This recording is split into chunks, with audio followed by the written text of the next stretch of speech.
Francis, thanks for joining us and congrats on the recent single. Can you tell us about the inspiration for Aspirin for the Soul? Yeah, for me, it's a song about addiction and addiction recovery and redemption. You know, I've been an addict my entire life, and I'm 41 years old now, and I feel like I'm finally, for the first time since I was a teenager, kind of getting a handle on my addictions and then starting to kind of understand the work that it takes, that recovery takes. And that's what the song's about. The song's about growing up in a place and in a time where the only way anyone really taught me how to deal with my traumas was through substances and through alcohol.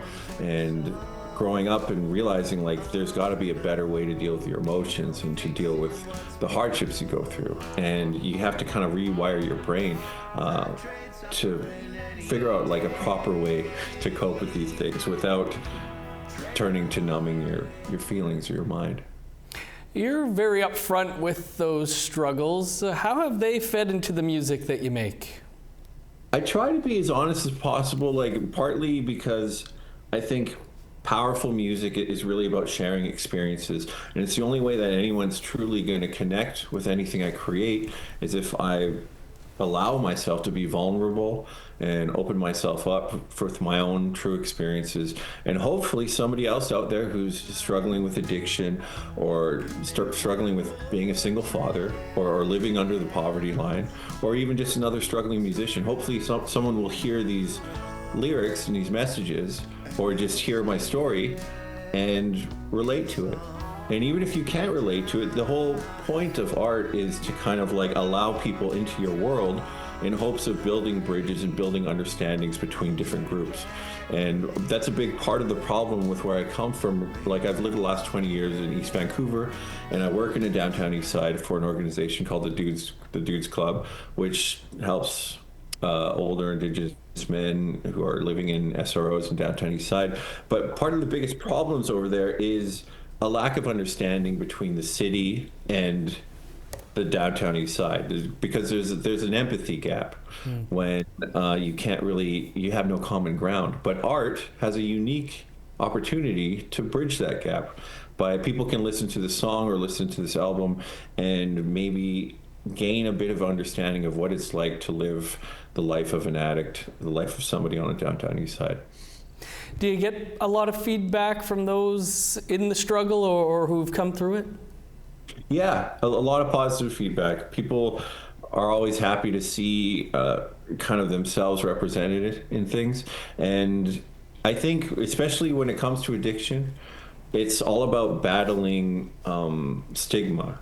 And you can feel so alone. Like, addiction isolates you because it kind of thrives in secrecy. You're hiding your behavior, you're hiding your use, and all of that leads to ultimately like closing off the rest of the world from yourself. And so addicts tend to feel very alone and very kind of estranged from their families, from their friends. And so when they hear a song that they can relate to, it kind of makes them feel a little less alone. And I've had a number of people come up to me and say like they're really grateful for me being so forthright in interviews and in songs and, you know, in my presence online. For sure. Well, speaking of representation as well as your presence online, can you talk a bit about the importance of incorporating your language into what you do? Yeah, it's been a really important step for me, especially like I started my solo career in 2021 with my first album, Sniksilch, which means family, in my indigenous language, which is Nisilchin, the language of the Syilx people in the South Okanagan Valley. I'm from the Osoyoos Indian Band, and I found that when I turned 20 and I moved away, I went to college, there was a good decade and a half where I kind of felt urbanized and I felt estranged from my community. I went off to go to school. I met a white woman, got married, had a kid, and then kind of felt like being away from the res for that long, you lose a bit of your nativeness, you know, your resness.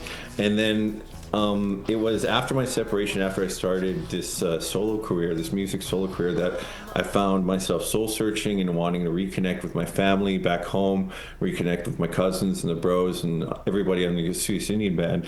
And around the same time, my grandmother died, and she was the last fully fluent speaker in my immediate family. And it became suddenly like really real how close we are to losing our language and how endangered that language has become. So it was around then that I thought it was important for me to start learning it, to start teaching it to my son. And the easiest way for me to do that was to start writing songs in the language and incorporating that vocabulary into the songs I was writing.